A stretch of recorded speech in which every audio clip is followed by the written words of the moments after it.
It's Monday, September 14th, and time for your Barbados Today Morning News Update. Some residents in the north of the island were busy mopping up yesterday evening after heavy rains drenched a number of communities for several hours, resulting in severe flooding. After the rains had ceased, Member of Parliament Colin Jordan toured the area with disaster officials conducting assessments and speaking with residents affected by the flood waters. Minister Jordan revealed that at least one person had to be rescued. Several businesses were also impacted. Barbados Today's Kobe Brooms tells us more. While the majority of residents experienced extreme heat, it was quite the contrast for the north of the island as heavy rains drenched parts of St Lucia, St Andrew and St Peter, which caused flooding. Member of Parliament for St Peter Colin Jordan and personnel from the Disaster Emergency Department were touring sections of St Peter to assess the damage done to businesses and residents. Challenge that Spice Town has is the volume of water that comes into Spice Town. So we get water from Welshtown, Benny Hall, Mount Prospect, Indian Ground, Missum, Barbados Prospect, Indian Ground, Robert, Fort Hill, French Village. The water comes to Spice Town from all angles, right across even to Black Bess. And Spice Town is really where it all meets. Much of it is through the William Gully, but not all of it. But it all comes into Spice Town, and this has been a challenge. So we've had flooding again in Spice Town. However, Jordan said they had reached out to the Ministry of Public Works to resolve the problems that have plagued the parish for years. It is a matter that needs to be addressed. Government has already acquired land next to the canal going back up to around the town. And so the BTI needs to move pretty quickly to make sure that the canal is addressed. We also need to make sure that the drains and the gullies leading into Spice Town that leading into the William Gully are kept clear, because what this particular one has showed us is that the rain doesn't really need to fall very hard in Spice Town, but once it falls heavily in hills, the water comes down. So some work has already been done, like we said, in relation to acquiring land. It is a matter of now moving the process forward. The former Home Affairs Minister makes a passing reference on his removal from Cabinet for the first time, and the Barbados Labour Party's Member of Parliament for St James North, Edmund Hinkson, says he will be placing even greater focus on the development of his constituency now that he is without a ministry. He made the comment as he addressed constituents on a number of issues at a branch meeting last night. Shamar Blunt reports. During Sunday's Barbados Labour Party St James North annual general meeting, the former Minister of Home Affairs and MP of St James North, Edmund Hinkson, gave residents in the area an update on the current state of affairs in the constituency. He also sought to put their fears to rest in light of him being replaced as the Minister of Home Affairs. He acknowledged that though the change may have caught residents by surprise, he remains committed to the task of improving the lives of all residents and communities under his charge in the parish. Hinkson also spoke bluntly about the COVID-19 pandemic currently affecting the island. With the tourism sector being almost brought to its knees early this year, he said that the country and its people at large will have to embark on new revenue streams if the island wishes to stay afloat during the rough months ahead. Though Hinkson recognized that the government was currently doing an excellent job in managing the crisis, he said COVID-19 has shone a bright light onto the current weaknesses in the island's economy. The Ministry of Health and Wellness is in the process of crafting a national mental health policy for Barbados. Minister Lieutenant Colonel Jeffrey Bostic made the announcement over the weekend during an event to mark Caribbean Wellness Day at Sheraton Centre. He said such a policy was necessary, especially in light of the COVID-19 pandemic. Even within the COVID-19 pandemic, one of the things that has been recognized globally is the fact that mental wellness and a mental wellness program is one of the major weapons to use to fight in the COVID pandemic. But at the same time, it has been the most neglected weapon, including, and I'm going to say this, yes, we in Barbados, we have had some episodes of wellness within the COVID fight, but we are nowhere near where we're supposed to be, and we have to change that.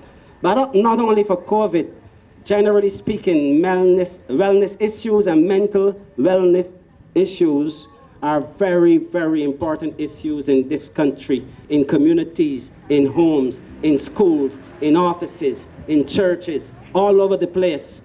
And it is one of those areas that we must have a national policy where we bring together all stakeholders, because all of us have a role to play in this, including parents. Minister Bostic assured that his ministry would also continue to tackle the issue of non-communicable diseases despite the ongoing pandemic and work on a national nutritional policy. NCD-related deaths remain the major cause of death in Barbados. And so the fight against non-communicable diseases will continue to be the most significant effort in the Ministry of Health and Wellness until we are able to wrestle with that monster. And the one way of wrestling with that monster is by the wellness program and the wellness initiatives that we've been promoting. We have been doing a lot, but our efforts have been challenged by the COVID pandemic, and we've had to find some new ways and means to deliver the message and try to achieve the aim. So that all that we're doing right now will be focusing, for the most part, on physical. We'll be focusing on nutrition, for example, because you have to eat right to live right. And so there will be a national nutritional policy coming very shortly. And there are some other things that we've been working on in collaboration with the Task Force on Wellness. The administrator for cash-strapped carrier Liat, Cleveland Seaforth, has been negotiating with creditors asking for certain debt write-offs. And now Antigua and Barbados Prime Minister Gaston Brown is reporting that a number of regional leaders have given their commitment to write off debts owed to them by the regional airline. More in this report from ABS News. I believe sometime in the course of next week that it'll be hearing from the various heads within the region to write off the outstanding airport taxes and other fees that were due by Liat. The Prime Minister says the administrator is also in talks with other creditors to reduce the liabilities of the company so severance can be paid to staff. He says plans are still in place to have the airline up and running within a set period. The administrator is negotiating with a few prospective investors. I'm not aware that there's any firm deal as yet, but we still remain hopeful that within the 120-day period that we will have Liat back in the air. There's regional and international news after this short break.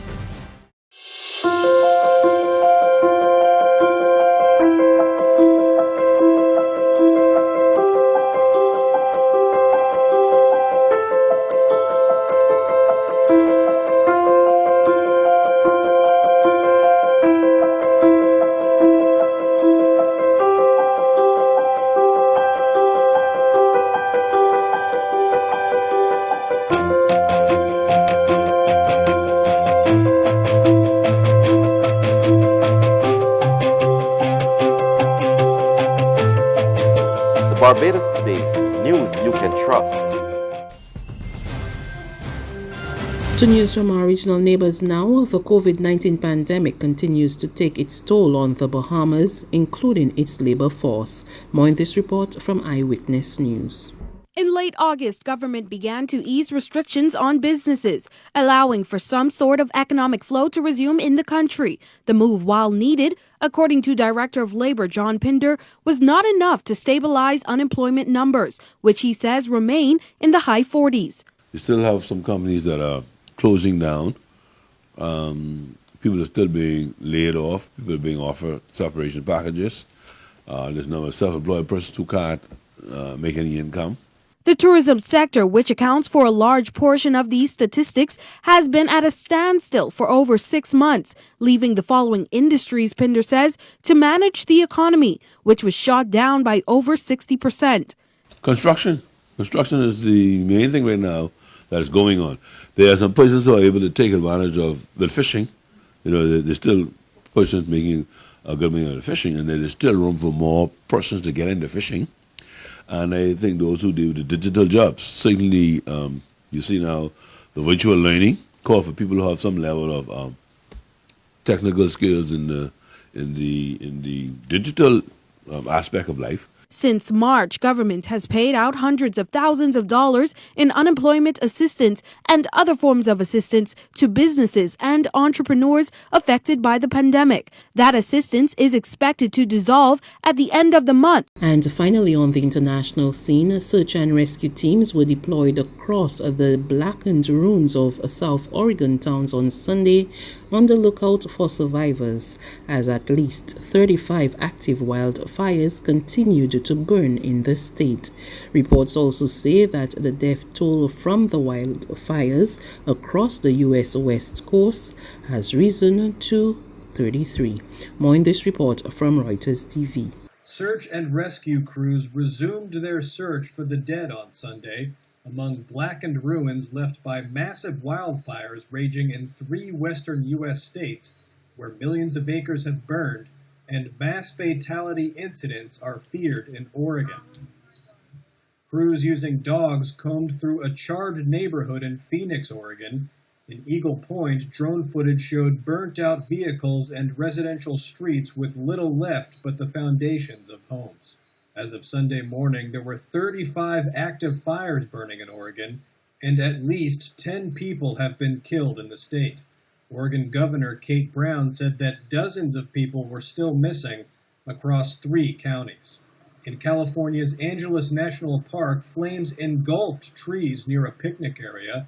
Nearly 17,000 firefighters were battling 29 major blazes in the state on Sunday.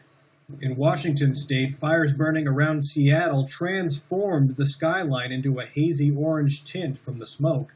The thick, smoky haze had even settled over Vancouver, Canada, where the Wildfire Service said much of southern British Columbia is also at a high risk for wildfires. The smoke and ash from the fires has created some of the world's worst air quality levels and has driven residents indoors. The wildfires in the U.S. West have also destroyed thousands of homes and a half-dozen small towns this summer, scorching a landscape the size of New Jersey and killing more than 24 people since early August. That's news. But for the very latest, visit us at www.barbadostoday.bb. You can also subscribe to our e-paper, email updates, or like us on Facebook, and sign up for our breaking news alerts via WhatsApp. We're also on Izumi Media in bus terminals, as well as screenplay at supermarkets and gas stations near you.